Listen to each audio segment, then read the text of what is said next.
What is good, people? Satsuki the Reactor here, here to live react to Fruits Basket, the final episode 12. There are 2 more episodes of Fruits Basket and then the anime is done. I recently saw that on my anime list, Fruits Basket the final actually has climbed up to number 6 as I speak. Number 6 on my anime list, which is crazy. I think like the few anime that's in front of it is like Gintama, Hunter x Hunter, Fullmetal Alchemist, one of the seasons of Attack on Titan. So it's in elite company. Now it's sort of understandable just because with sequels, like the longer you go, as long as you don't fumble things, the score usually gets higher because the pool of people who are watching sequels are going to be the core fans and people who really love the series. So once you get more sequels, again, as long as you don't fumble on some The Promised Neverland shit or Tokyo Ghoul shit, then the score should get higher. But still, being top 10 in anime is still crazy for Fruits Basket. So I'm proud of the community. I'm proud of Fruits Basket. But let's get into things. I won't do a summary this time around. We're going to jump right into it. It is hot. That's why the lighting is a little weird, because I have something covering the window. Because, bro, Florida weather is no joke. All right. With that being said, let's get started. All right, this time we're following Yuki because we didn't get to see them actually meet up. So I want to say this before things start, all right, because I proposed this to my co-host Perry on the Ots and Rap podcast that we do every Tuesday, 8 p.m. Eastern Standard Time. All right, that's on my main channel, Satsuki the Savage. So if you want to check out me giving my more in-depth thoughts on the episode, check out that podcast, because then I will have a day to think about things, and you know, and then I'm feeding off of Perry, who also has great ideas. So I think the podcast is definitely worth watching. But what I said on the podcast when it came to Yuki and Machi, I was thinking of the way they'll break Yuki's curse. All right, since we got a lot of focus on Kyo and Toru, I think we're going to do the same thing with Yuki and Machi. Now, how they did the curse with Kyo and Toru and why it was so meaningful and dramatic was Kyo goes to hug Toru in spite of him not knowing that his curse broke. So that moment meant so much because he was willing to be vulnerable around Toru and turn into what, you know, not human. And that's something that really bothers him. So that's why that moment meant a lot, because he didn't know the curse broke.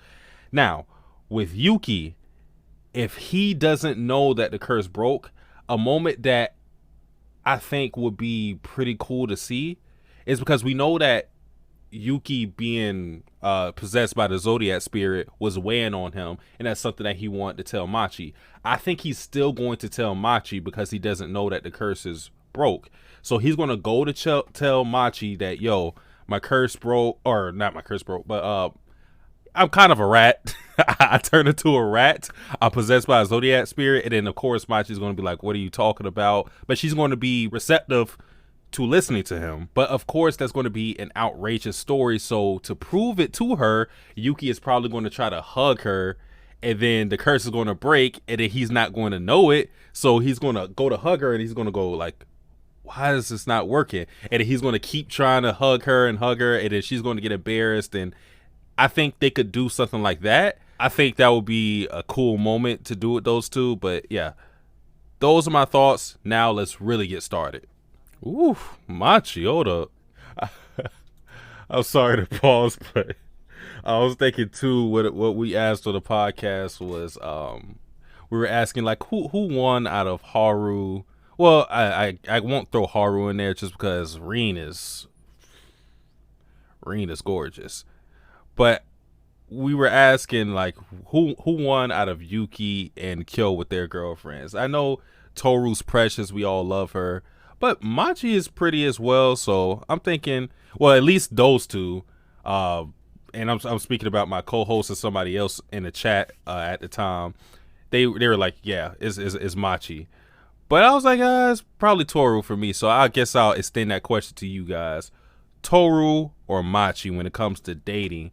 And this doesn't have to be like in a sense of their characters. Like, who would you rather date? That's the better question. All right. For me, it's Toru, but other people may say otherwise. I understand with Machi, so it's cool. Oh, she gave a present for Toru, which is crazy too, because she's never met Toru, I don't think. She says she wants to thank him I just thought about it. It's like giving your parents. It's like giving a gift to your significant other's parents. Because Toru's the mom. Thank you for giving birth to Yuki. So you're the one. What you like? The fuck you talking about? I didn't get to see your flashback. But he's gonna tell her in the middle in public. Wait, God is speaking to him? Well, they did say that the God and the rat were the closest. Like, appreciate you, cuz. You catch your promise up, G. Damn, so that moment that I thought of probably isn't gonna happen now since he knows. I wonder if Yuki's still gonna tell her, though. Because now he will have no way to approving it. Oh, on the first name basis? You know what that means in Japan, right? You know what that means in Japan, right? Huh?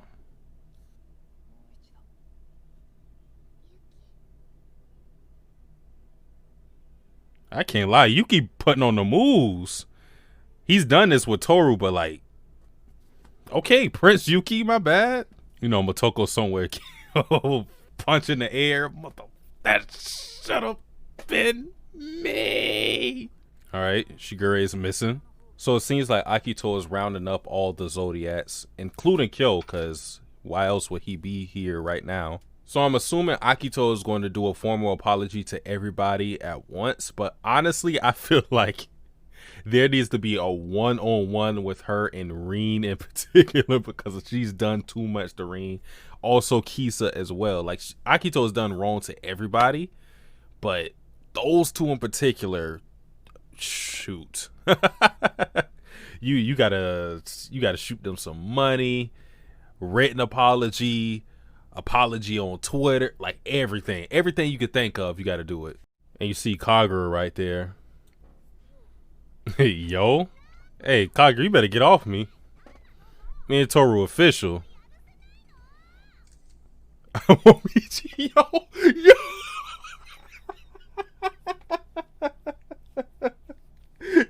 Momichi, cheater, son scum. Momichi gonna try to get Toru by any means. Like, he just edit the picture or something to show that they kissing or something. He like, yo, Toru, you see this? You see this piece of shit? Get with me. I'll never treat you like that. Yo, Momichi. Off the iPhone too. He got you in 4K, bruh. It's so funny too. It's like Momiji was just posted here waiting for Kagura to do this exact thing so Kyo could slip up. And then she's saying it too. Oh man. Oh, Momiji gave him that death stare, like, hey. Look, we got cheaters everywhere. Well, hold on. We got cheaters everywhere. It's okay. I'll love you always. Rin, like, bro, I'm right here. Like, Jesus Christ, Aru. All right, here comes this guy. And that was cute with Haru and Rin. We haven't had a lot of this like lighthearted comedy, especially in this season. Like, we haven't had Ayame come in, be bombastic like he usually is, being a glorious bastard he is. We just don't. We haven't got that. So, thank you. What was that quote? That sounded like a terrible quote. Hold on. No need to fear red lights if we all cross together. Y'all all dying together. What if a semi truck cross by? You ain't never seen that one show? What is that called? Zombieland Saga? Shoot, y'all all get it then. You seen what happened to Kyoko?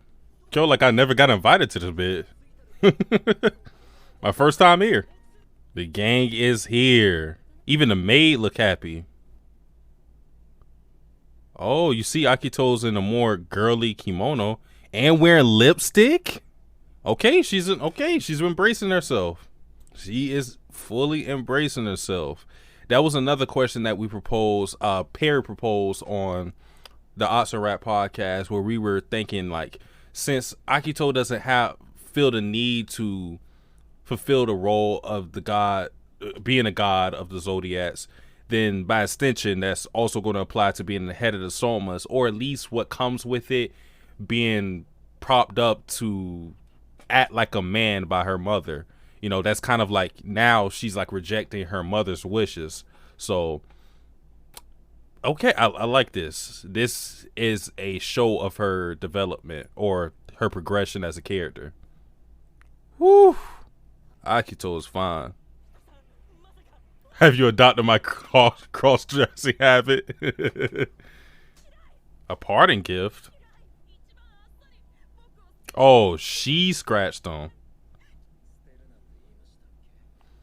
Shigure, come on now. Who said I was going to abandon you? Why did you say a parting gift then? Like, you, come on, like, no. Even if, like, obviously he's going to elaborate on it, but you know how Akito is. Like, why would you word it like that for her to take it wrong? You want to be cryptic and shit. You the Riddler or something? You want to speak in codes? Bro, just tell her outright. Don't say cryptic shit for her to interpret wrong. Like, bro, like, he be doing this shit on purpose. He must like pain. You a masochist? He like getting choked, huh, Shigure? Yeah, I see you. Dirty dog. I welcome the new you. See, look, want to speak like a poet and shit. That's why you got scratched up. You're all free. Akito was scared of Shigure almost? Oh, probably because he was okay with being alone. It's ironic she says this. She says, bonds or no bonds, you always push me away the most. And it's so weird because of that, because I always felt like Shigure would have loved Akito whether the bonds were there or not. So that's the ironic thing about it. But that's how Shigure is. Like, he leads you into interpreting things wrong because he doesn't tell you anything. Or he'll give you like little nuggets here, and then he'll be like, all right, figure it out yourself. And then when the people get it wrong, you want to act surprised. Flit away to other men. It's just Kureno. That's it.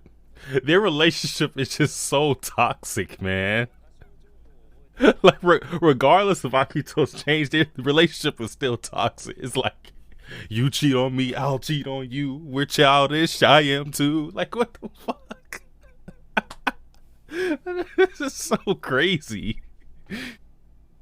I want to absorb his whole body. What the fuck? Akito's perfect cell now? Or imperfect cell, I guess? Or super boo? Oh my, Jesus Christ. Yo, this description is mad creepy. Yo, whatever happens to just the simple I love you? Because what Akito just said was no. Golly. Akito's going to stay in the Soma estate? I mean, what about the bet with Rain? Oh, so I guess Shigure was giving her the option of staying with him or staying ahead of the family. Why cover it? We wanted to see it. Right, Kyo wants to put himself out there more. Now that he don't have the risk of turning into a cat in front of everybody.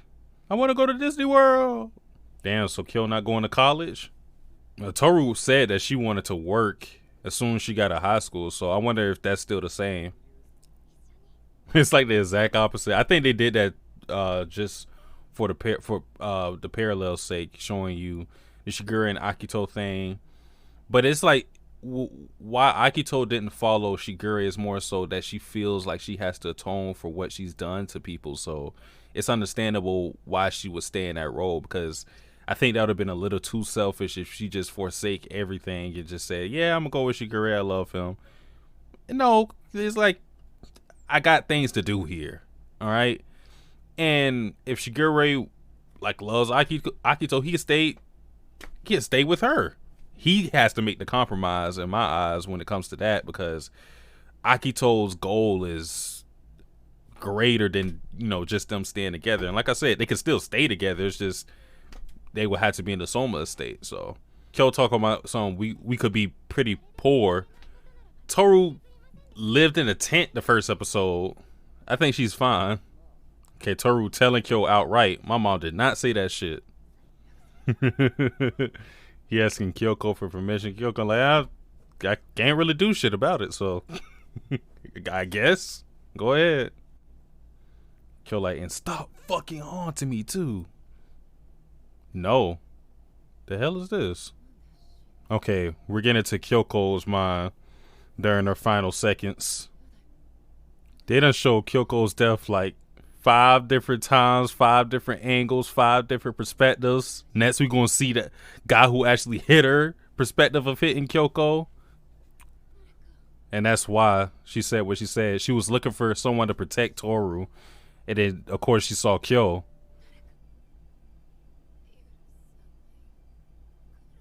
Okay, so that's why she said what she said. Damn. What the fuck? Why is she in the water? Is that Jesus? I guess it's Katsuya. Damn, I think that's the only thing we're going to see of Katsuya. Because apparently he had like a whole story, but I guess the anime is going to omit that.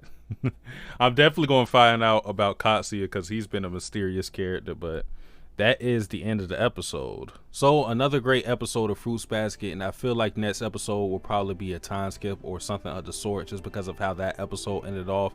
It seemed like everybody had their proper conclusions and whatnot. So I think what will end up happening is us seeing everybody live their lives as adults out of high school and everything like that. So I think that's going to be the next step. We see all the ships and what's going on in their lives. Probably if I would have to give like a number on the years that would be passed during the time skip, I feel like 3 would be good.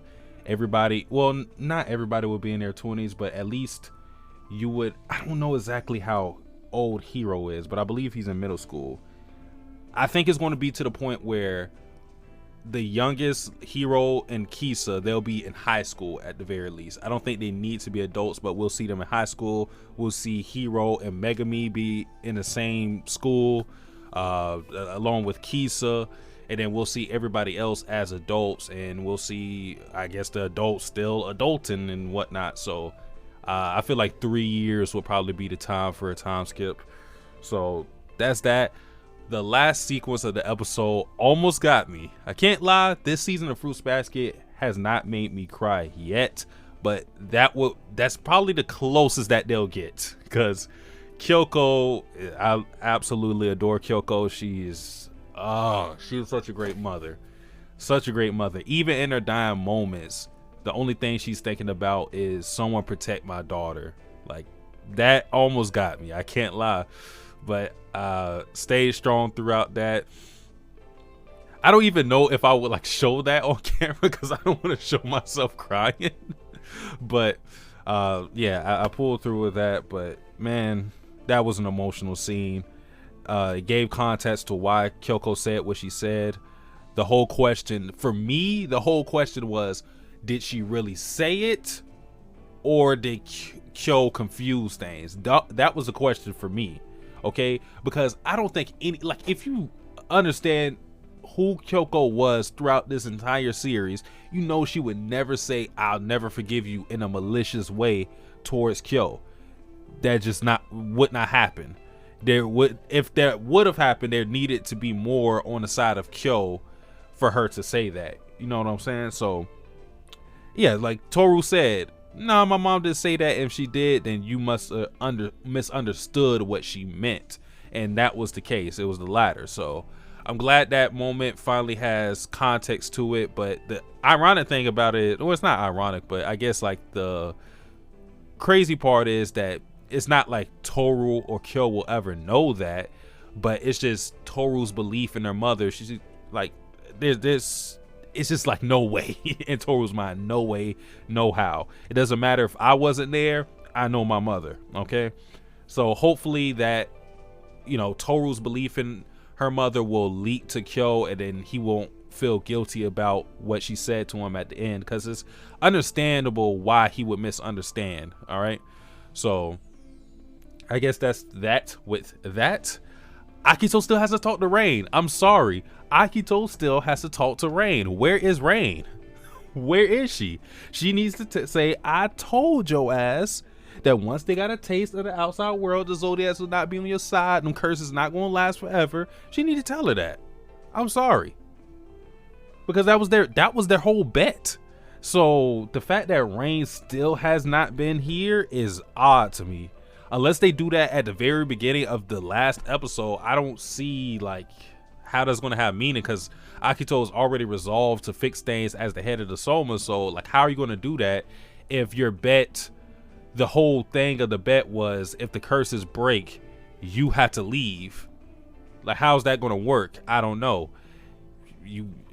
Hey, Fruits Basket, you better come up with something, because I'm on your ass. I'm on your ass. Saw Akito and Shigure, and their relationship is, I'm sorry, it's toxic. It's still toxic.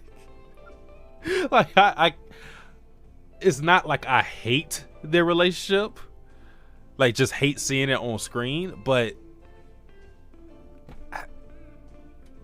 that's not a relationship. That's not an ideal relationship. All right, I'm gonna just say that outright. Like, no matter how the show tries to present it, that is not the relationship you want to have with somebody. So I guess that's all I'll say about them. Like, I'm glad that Akito embraced her, who she really is. I'm glad about that, you know, because the whole thing of her acting as a man, that was pushed on her by her mother. So it's like Akito is now finding herself and you know, showing her new identity to everybody else, because that shook everybody. I love the fact that Ritsu, like thank God, like, you could have had so many good interactions with Ritsu and Akito, but the first thing that Ritsu was thinking, like, have you taken up cross-dressing like me? So that was pretty funny. But overall, I think I'm still satisfied with the episode. But I think that is about, well, no, there was the Yuki and Machi thing. Things didn't go exactly how I thought it would, but I mean, Yuki put the moves on Machi, yo. Yuki put the moves on her. So good shit, Prince Yuki, you know what I'm saying? But guys, that is it for my thoughts on this episode. This live reaction is a done data. Like, comment, subscribe. I am Satsuki the Reactor, and I am out.